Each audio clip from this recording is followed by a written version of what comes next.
So welcome back here to the course on molecular modeling. In this video lecture here we will continue to discuss about molecular mechanics as we introduced in the first video lecture here. So just to remind you here, what we do in molecular mechanics is that we make this classical description of a molecule. We identify in the molecule the different movements and interactions that gives rise to different energy contributions. That is the bond stretching, the bond bend, the torsion about a bond, electrostatic interaction energy, and van der Waals energy. And then we define a set of functions that can be used in order to calculate the energy for each of these contributions. Taken together, all these different expressions, they yield what we call the force field, and what comes out of this force field when we evaluated it is the force field energy. So this is a purely classical description of a molecule. When we develop a force field, we will have to think about at least three different things. First of all, we will have to choose the functions that make up the force field.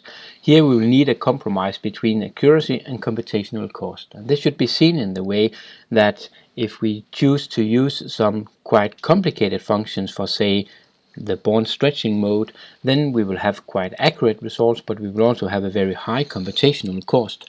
On the other hand, we can also use some more simpler functions, for example the quadratic functions.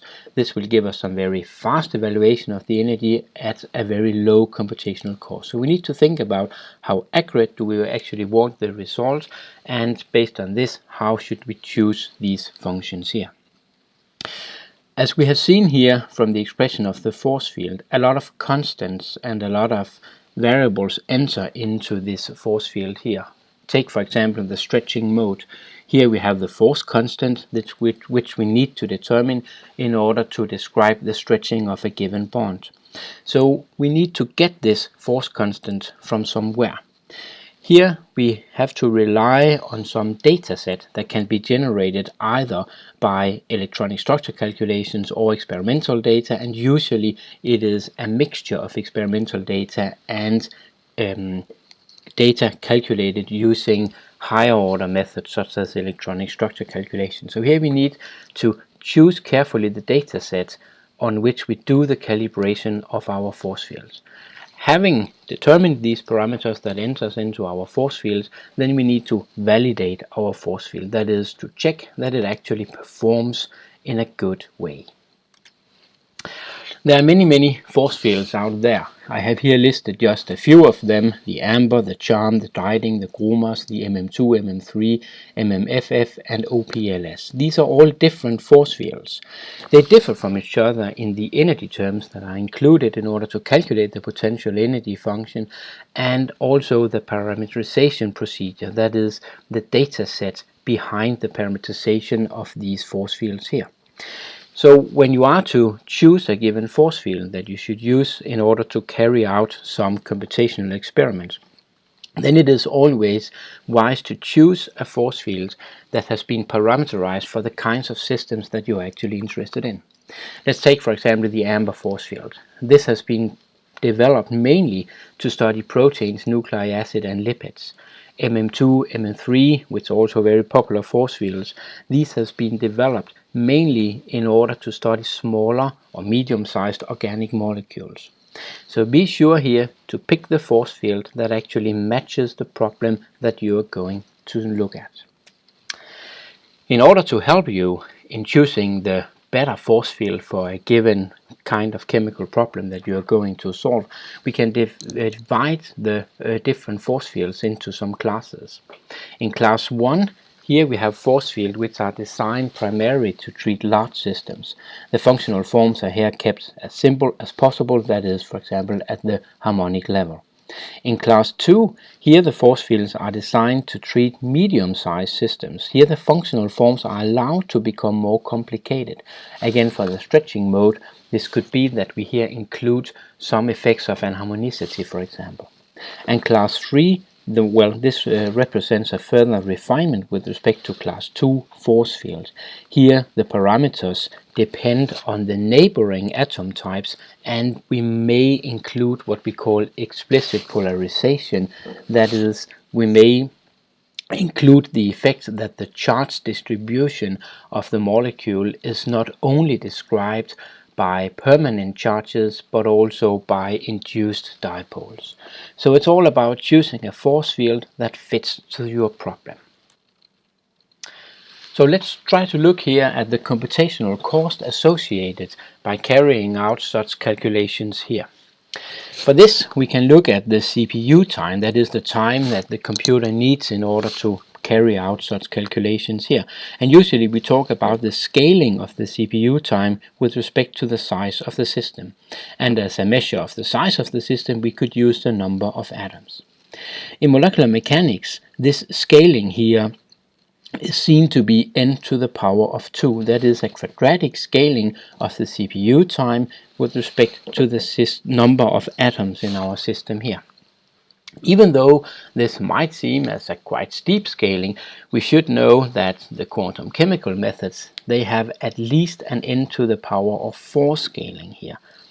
So one of the very good things about using molecular mechanics indeed is that it is a quite cheap method to use compared to the much more costly methods of quantum chemistry. So we can look diagrammatically at the computational cost versus accuracy like this here. If we up at this axis here have the accuracy and we out here have the number of atoms, then we can see that, well, for all sizes of molecules we can use molecular mechanics. But again, we can only expect a fairly low accuracy. If we are to have a higher accuracy, then we need to move to the quantum mechanical methods here. But we can only use the quantum mechanical methods due to the large scaling here of the CPU time with respect to system size for fairly small atoms here. And as we move up in system size, we also move down in accuracy in the quantum mechanical methods here. So in this region here, where we have a significant overlap here we have a choice to make. We can either use quantum mechanical methods or we can use molecular mechanical methods. Up here, for the very large systems, we need to use molecular mechanics. And again, for the small systems, we have a choice. We can either use molecular mechanics, it will give us very fast but maybe inaccurate results, or we can use quantum mechanics, which will give us very accurate results but at a high computational cost. So here is a collection of some pros and cons for the different methods that we are going to come back to again and again here in this course here. So if we look here at the first entry, this is molecular mechanics here, then the feature of this is, as you now know, that we use classical physics. It relies on a force field, it is computationally very fast, and it is useful with limited computer resources. The good thing about molecular mechanics, well, you can use it for calculating thermodynamical properties, you can use it for calculating geometries, and you can use it for calculating also energies, and mainly relative energies between different conformers of the same molecule. The disadvantage in using molecular mechanics is that, as we have seen, a particular force field might only apply to a limited class of molecules. It does not include electronic properties, and it requires some experimental data or data from ab initio calculations to be used in order to do the parametrization. It is very good for large systems. You can today simulate systems composed of atom size maybe 100,000.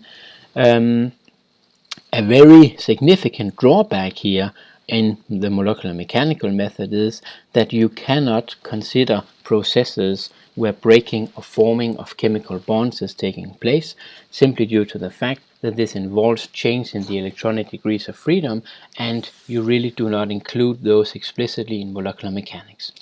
In order to treat such effects, we need to move down to the ab initio methods here. This will be the topic of a later video session, so let's get back to this one later on in this course.